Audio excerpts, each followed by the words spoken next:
I can. The Yeah.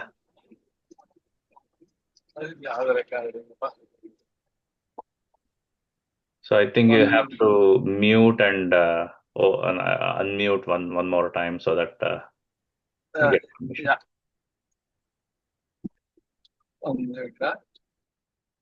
Yeah.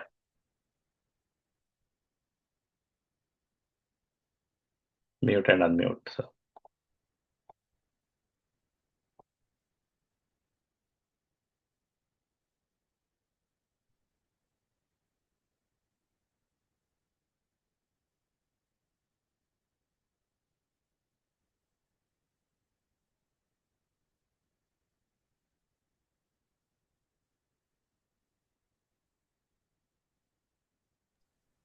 ಇದು ಈ ಕಾರಲ್ಲೂ ಬರುತ್ತಲ್ವಾ ಇದು? ನೀವು ಯಾವ ಕಾರ್ ಇಟ್ಕೊಂಡಿದ್ದೀರಾ? ಟೆಸ್ಲಾ ಅಲ್ಲೇ ಇದು ಬರುತ್ತಾ ಜೂಮ್? நான் ட்ரை பண்ணல தாத்தாஜி. நான் எப்போதுமே நான் இதான் ஃபர்ஸ்ட் டைம். நான் நான் நான் வந்து டெஸ்லா அதிகமாக ட்ரை பண்ணது கிடையாது. ஓகே. என் ஃபோன்லயே நான் யூஸ்வலா கம்ப்யூட்டர் தான் யூஸ் பண்ணுவேன். இன்னைக்கு ஃபோன்லயே ஜூம் ஆப் தான் இன்ஸ்டால் பண்ணி ಕನೆಕ್ಟ್ பண்ணேன். ಸೊ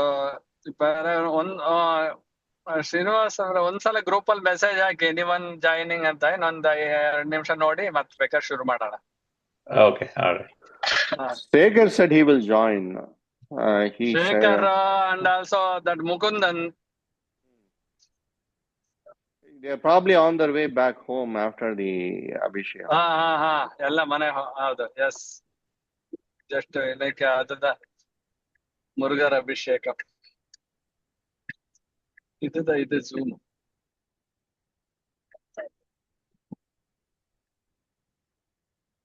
ಒಂದು ನಿಮಿಷ.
Kun, namaskara.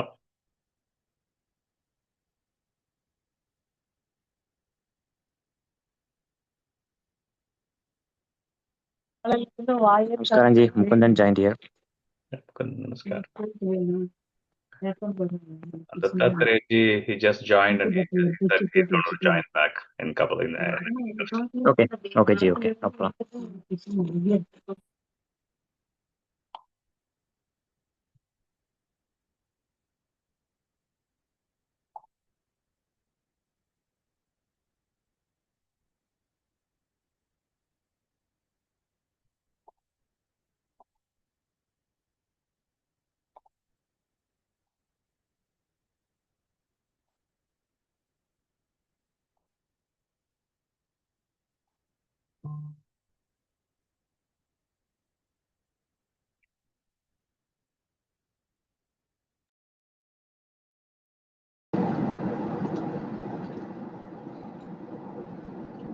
ಹಲೋ,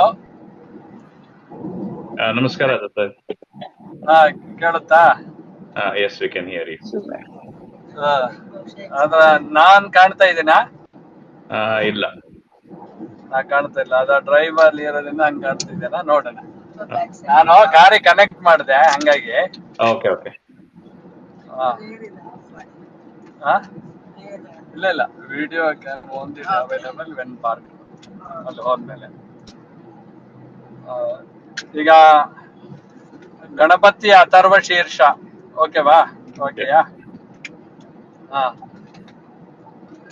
ಈಗ ಯಾರ್ಯಾರು ಜಾಯಿನ್ ಆದ್ರು ಅಲ್ಲ ಮುಕುಂದನ್ ಜಾಯಿನ್. ಹಾ ಓಕೆ. ನಮಸ್ಕಾರ ಮುಕುಂದನ್. ಹಾ ನಮಸ್ಕಾರ ನಮಸ್ಕಾರ. ಹಾ ಹಾ ಕ್ಲಾಸ್ ಒಂದು ನಿಮಿಷ.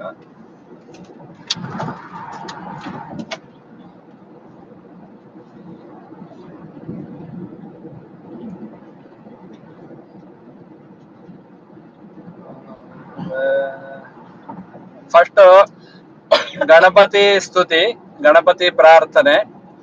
ಕಮ್ ಟು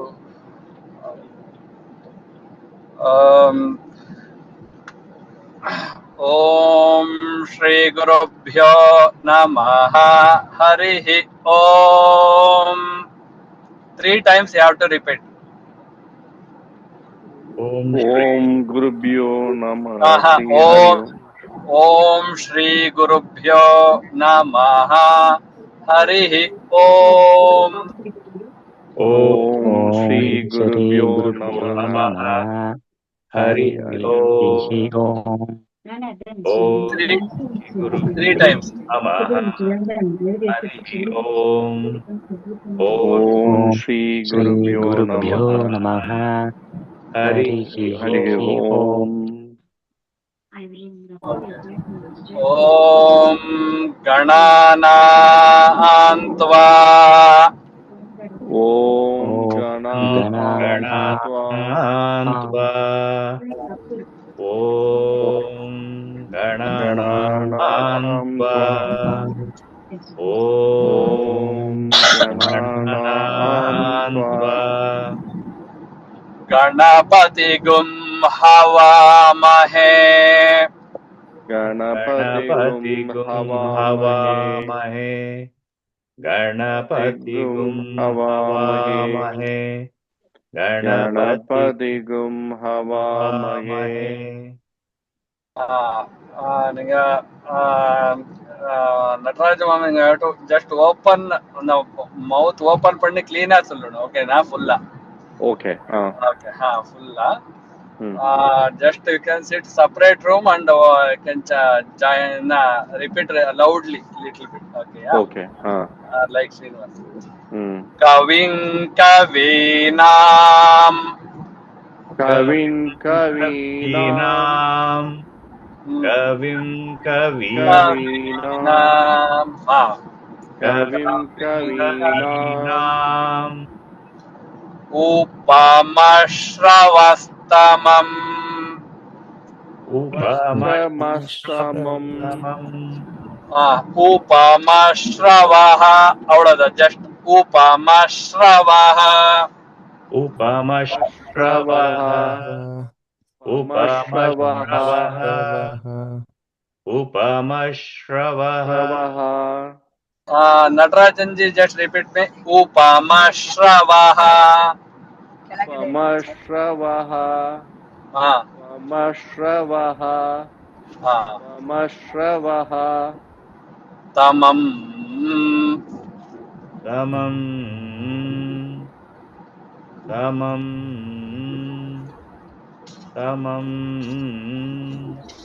just upamashravastamam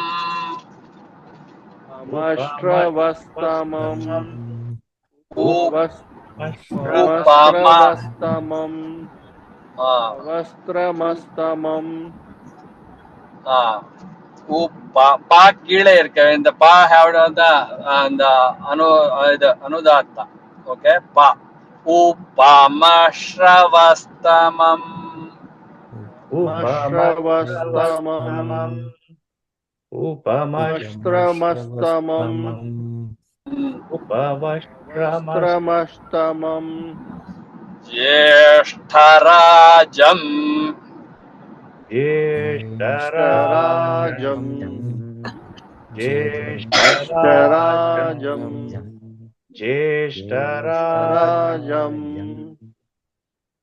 ಬ್ರಹ್ಮಣಾಂ ಬ್ರಹ್ಮಣಾಂ ಬ್ರಹ್ಮಣಾಂ ಬ್ರಹ್ಮಣಂ ಬ್ರಹ್ಮಣ ಇಲ್ಲ ಬ್ರಹ್ಮಣಂ ಬ್ರಹ್ಮಣಾಂ ಬ್ರಹ್ಮಣಾಂ ಬ್ರಹ್ಮಣಾಂ ಬ್ರಹ್ಮಣಸ್ಪತ ಆನಃ ಬ್ರಹ್ಮಣಸ್ಪತ ಆನಃ ಬ್ರಹ್ಮಣಸ್ಪತ ಆನಃ ಬ್ರಹ್ಮಣಸ್ಪತ ಆನಃ ಶೃಣ್ವನ್ನೋತಿಭಿಃ ಶೃಣ್ವನ್ನೋತಿಭಿಃ ಶೃಣ್ವನ್ನೋತಿಭಿಃ ಶೃಣ್ವನ್ನೋತಿಭಿಃ ಶೃಣ್ವನ್ನೋತಿಭಿಃ ಶೃಣ್ವನ್ನೋತಿಭಿಃ ಶೃಣ್ವನ್ನೋತಿಭಿಃ ಶೃಣ್ವನ್ನೋತಿಭಿಃ ಸೀದಸಾದನಂ ಸೀದಸಾದನಂ ಸೀದಸಾದನಂ ಸೀದಸಾದನಂ ಓಕೆ ಇನ್ನೊರು ಜಸ್ಟ್ ಒನ್ ಮೋರ್ ಟೈಮ್ ಗಣಾನಾಂತ್ವಾ ಗಣಾನಾಂ ತ್ವಾ ಗಣಾನಾಂ ತ್ವಾ ಗಣಾನಾಂ ತ್ವಾ ಗಣಪತಿಗುಂ ಹವಾಮಹೇ ಗಣಪತಿಗುಂ ಹವಾಮಹೇ ಗಣಪತಿಗುಂ ಹವಾಮಹೇ ಗಣಪತಿಗುಂ ಹವಾಮಹೇ ಕವಿಂ ಕವೀನಾಂ ಕವಿಂ ಕವೀನಾಂ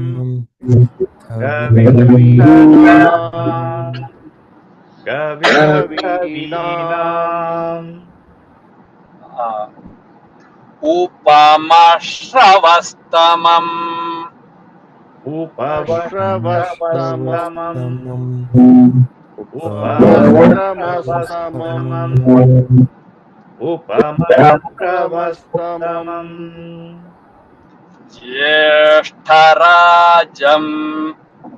ಜ್ಯೇಷ್ಠರಾಜಂ ಜ್ಯೇಷ್ಠರಾಜಂ ಜ್ಯೇಷ್ಠರಾಜಂ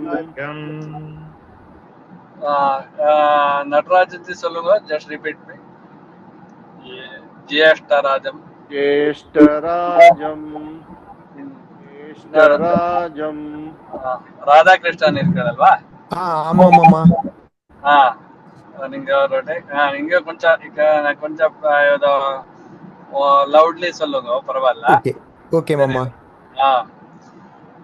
ब्रह्मणां ब्रह्मणां ब्रह्मणस्पत ब्रह्मणां ब्रह्मणस्पत ब्रह्मणां ब्रह्मणस्पत ब्रह्मणस्पत आनशृण्वन् आनशृण्वन् आनशृण्वन् आनशृण्वन् आनशृण्वन् ऊतिभिः सीद सादनम् ऊदिभिस्सीदसादनम् ऊदिभिस्सीदसादनम् ऊदिभिस्सीदसादनम् श्रीमहागणपतये नमः श्रीमहागणपतये नमः श्रीमहागणपतये नमः श्रीमहागणपतये नमः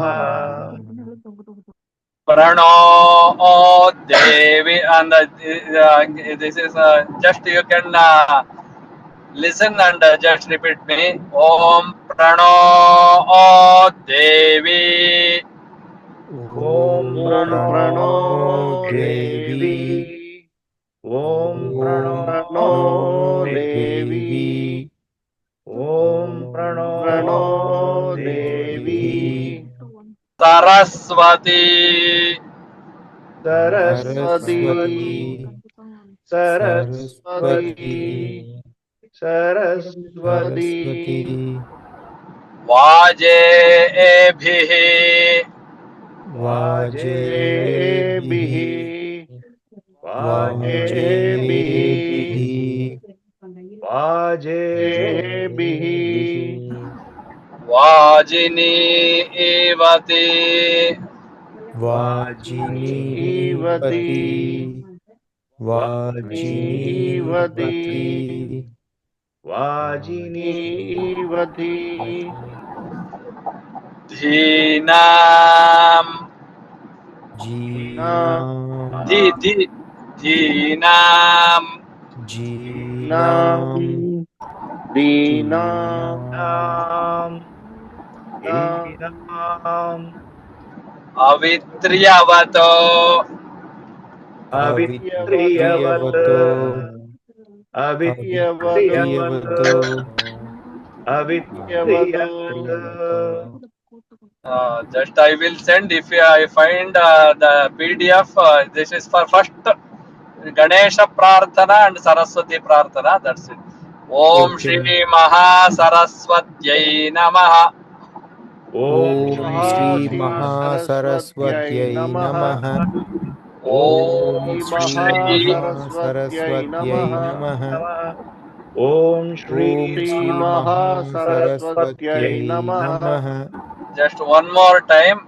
Om Prano Devi. ॐ प्रणो देवी ॐ प्रणो देवी ॐ प्रणो प्रणो देवी देवी Saraswati. सरस्वती सरस्वती सरस्वती वाजेभिः वाजेभिः वाजेभिः वाजेभिः वाजिनीवती वाजिनीवती वाजिनीवती वाजिनीवती धीनाम् दीनाम् हीनाम् दीनाम् हीनाम् दीनाम् अवित्र्यवता अवित्रियवतो अवित्रियवतो अवित्रियवतो श्री महासरस्वत्यै नमः श्री महासरस्वत्यै नमः श्री महासरस्वत्यै नमः श्री महासरस्वत्यै नमः Okay. Next Ganapati Atharva Shirsham. Okay, yeah. Can start basic. Everyone have that PDF, right? எது மாமா எந்த பிடிஎஃப் மாமா Ganapati Atharva Shirsham in the Vignanam app. You have Vignanam app. Srinivas already shared that Vignanam app irukilva adale. Okay மாமா Yeah, I have also shared the PDF in the group. இந்த வாட்ஸ்அப்லயே Tamil PDF share பண்ணிருக்காரு பாருங்க ஸ்ரீனிவாஸ் இது புருஷ சுக்தமா No.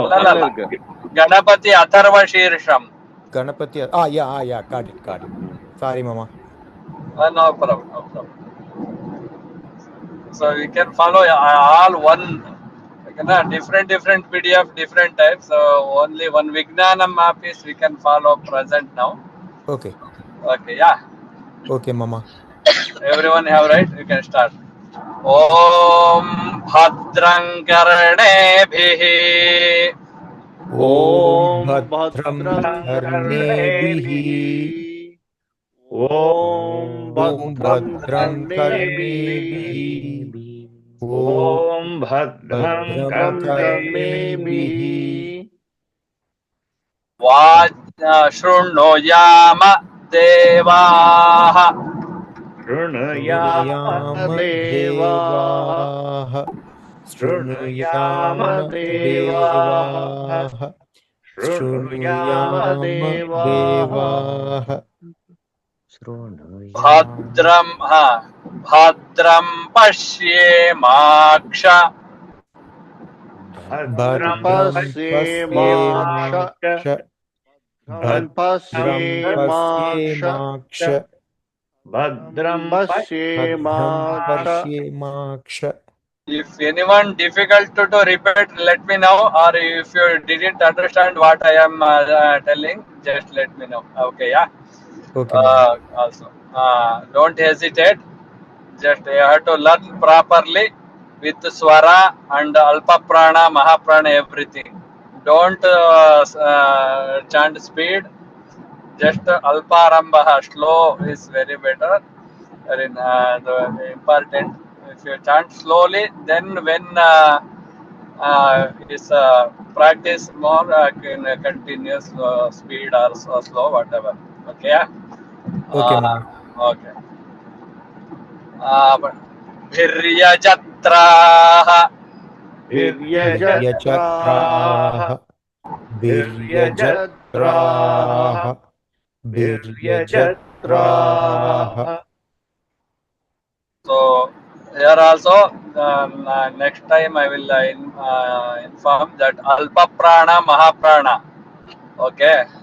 That is also just you have to just only not only letter ba bha ta tha da dha, like that. Alpa prana mahaprana you have to just observe carefully just when I am just chanting that time.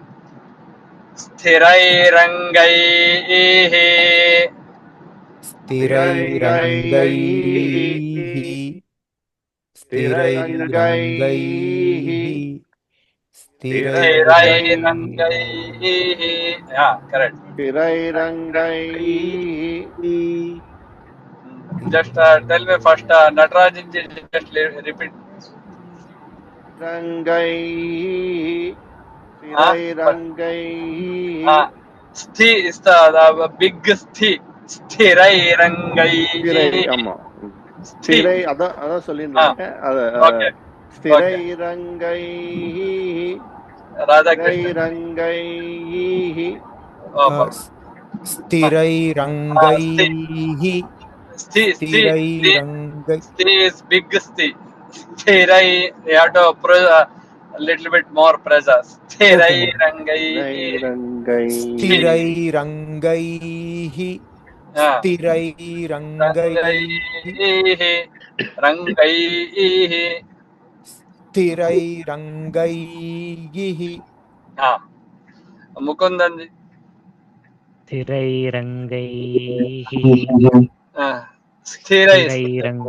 स्थिरैरङ्गैः. You have to more pressure. Sthirairangai. Okay. ಇವರು ಶ್ರೀನಿವಾಸ ನೀವು ಒಂದ್ಸಲ ಹೇಳ್ಬಿಡಿ. स्थिरैरङ्गैः स्थिरैरङ्गैः स्थिरैरङ्गैः तुष्टुवागं सस्तनोभिः तुष्टुवागं सस्तनूभिः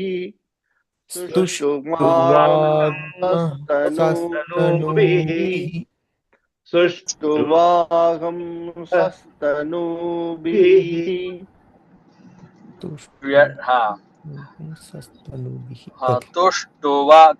Actually, in the mantras already, when I split that time, it will be take different.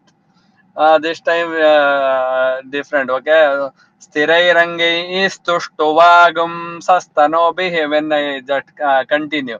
Otherwise, sthirairangai after that tuštuvagam tu, like that is called sandhi. Grammar, Sanskrit grammar, that is different.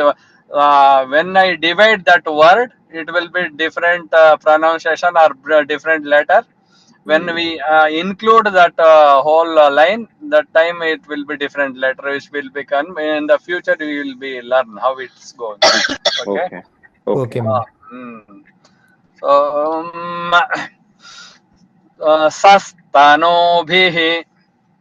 Sastanubihi. Sastanubihi. Sastanubihi. Sastanubihi. Sastanubihi. Sastanubihi. Vyashema devahitam.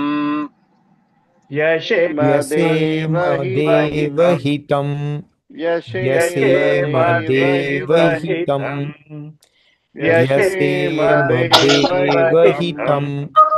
Yadayuhu. Yadayuhu. Yadayuhu. Yadayuhu. Swasti na indro. Swastina Indro. Swastina Swastina Indro. Indro. Swastina Swastina Indro. Indro. Vruddhashravah. Vruddhasravaha. Vruddhasravaha. Vruddhasravaha. Swasti nah pusha. Swastina Bhusha. Swastina Bhusha. Swastina Bhusha. Vishwavedah. Vishwavedaha. Vishwavedaha. Vishwavedaha. Swasti nastarkshyo. Swastinastarkshyo. Swastinatarkshyo. Swastinastarkshyo. Arishtanemihi. Arishthanemihi. Arishthanemihi. Arishthanemihi. Swasti no. Swastino. Swastino. Swastino. Bruhaspatir dadhato. Bruhaspatirdadhatu. Bruhaspatirdadhatu. Bruhaspatirdadhatu. Bruhaspatir dha. Da is small, dha is big. Da small da we call alpa prana. Dha is mahaprana, second da. Okay. Okay. Bruhaspatir dadhatu. Bruhaspatirdadhatu. Bruhaspatirdadhatu. Bruhaspatirdadhatu. Bruhaspatir. Nimisham. Om Shanti Shanti. Om Shanti Shanti Shanti. Om Shanti Shanti Shanti. Om Shanti Shanti. one time. This is one time enough. Okay. Okay. Om one more time. Bhadrang karne bhishrurno bhadrang karne bhihi. Sorry, Dattatreya, I think we have like probably 1 or 2 more minutes. Okay. So okay, ಹೌದಲ್ವಾ ಗೊತ್ತಾಯ್ತು ನಂಗೆ ಗೊತ್ತಾಗಿಲ್ಲ. Okay. So ಅಲ್ಪಾರಂಭ ಕ್ಷೇಮಕರಃ Shubham ಭೂಯಾತ್. Next time. Next weekend. ಕೇಳತ್ತಲ್ಲ? Yeah. Thank Okay, you. Guju. And Dattatreya, if you don't mind, if you can record the opening Ganapati and Saraswati shloka and this, that would be nice. Oh yeah, I will send also. Okay. First this one. After that this is 1 or 2 times the repeat. After that I will send the record. Okay. Like there's a split, we chant 3 times and one line we can 3 times like that. Okay. After that full. Then only at least one lesson at least minimum 6 to 7 times will be better. Okay. Repetition. Okay, yeah. Okay. I'll, Sorry. I'll put everything Okay. in a Google Drive and I'll share with everybody. Okay. Thank you. Thank Thank you. you, Srinivas ji. Okay, Thank you, Shubharatri. Dattaji. Thank you. Thank you, Okay. Dattatre. ಧನ್ಯವಾದಗಳು ಗುರುಜಿ. Thank you, Okay. Mama. Thank you. Okay. Namaskar. Bye. Bye.